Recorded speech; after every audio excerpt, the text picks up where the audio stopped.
നമ്മൾ ഇന്ന് നോക്കാൻ പോകുന്നത് മാത്തമാറ്റിക്സിൽ വളരെയധികം ഇമ്പോർട്ടൻ്റ് ആയിട്ടുള്ള ഐഡന്റിറ്റിയെ പറ്റിയാണ്. Euler's identity. ഇതാണ് ഓയിലേഴ്സ് ഐഡന്റിറ്റി. നമുക്ക് ഈ ഇക്വേഷനെ കാര്യമായിട്ടൊന്ന് മനസ്സിലാക്കാം.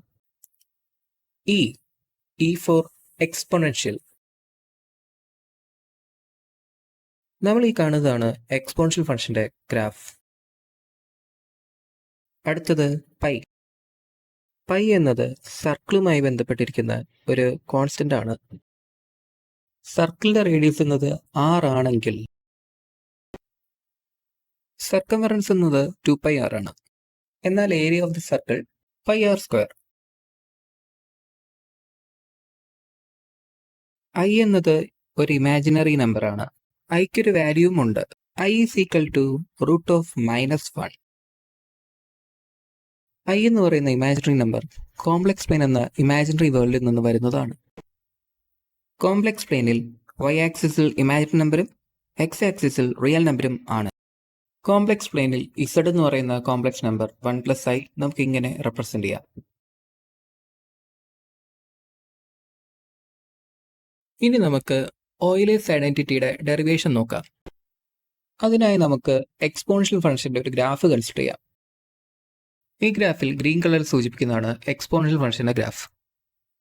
യെല്ലോ കളർ സൂചിപ്പിക്കുന്നത് പോളിനോമിയലിന്റെ ഗ്രാഫ്. അത് നമ്മളൊരു ഫസ്റ്റ് അപ്രോക്സിമേഷന് വേണ്ടി 1 ആയിട്ടാണ് എടുത്തേക്കുന്നത്, ഒരു സ്ട്രേറ്റ് ലൈൻ. ഈ ഗ്രാഫിൽ നമുക്കിനി പോളിനോമിയൽ അപ്രോക്സിമേഷൻ ചെയ്യാം.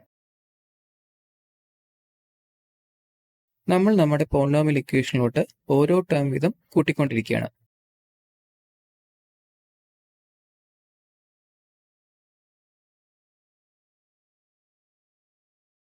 നമുക്ക് കാണാം നമ്പർ ഓഫ് ടേംസിന്റെ എണ്ണത്തിനനുസരിച്ച് നമ്മുടെ പോളിനോമിയൽ ഇക്വേഷന്റെ ഗ്രാഫ് എക്സ്പോണൻഷ്യൽ ഫംഗ്ഷന്റെ ഗ്രാഫുമായിട്ട് കോയിൻസൈഡ് ചെയ്യുന്നു.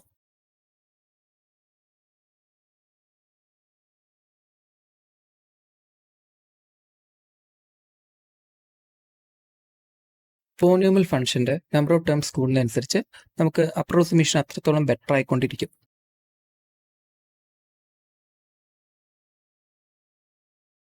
അങ്ങനെയെങ്കിൽ എക്സ്പോണൻഷ്യൽ ഫംഗ്ഷൻ e⁻x എന്ന് പറയുന്നത് ഈ പോളിനോമിയൽ ഫംഗ്ഷന് ഇക്വലന്റ് ആണ്.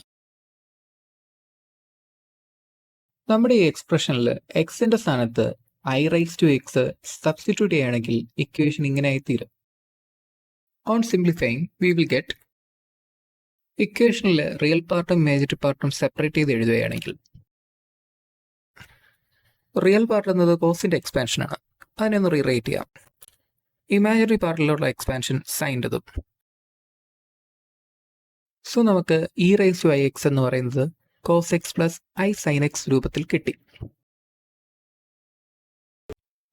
ഈ ഒരു എക്സ്പ്രഷനാണ് നമ്മൾ ഓയിലേഴ്സ് ഫോർമുല എന്ന് പറയുന്നത്. ഇക്വേഷനിൽ ഇനി എക്സിന്റെ സ്ഥാനത്ത് പൈ സബ്സ്റ്റിറ്റ്യൂട്ട് ചെയ്യാം. ഇവിടെ cos പൈയുടെ വാല്യൂ -1ഉം sin പൈയുടെ വാല്യൂ 0ഉം ആണ്. വാല്യൂസ് സബ്സ്റ്റിറ്റ്യൂട്ട് ചെയ്ത് ഇക്വേഷൻ സോൾവ് ചെയ്യുകയാണെങ്കിൽ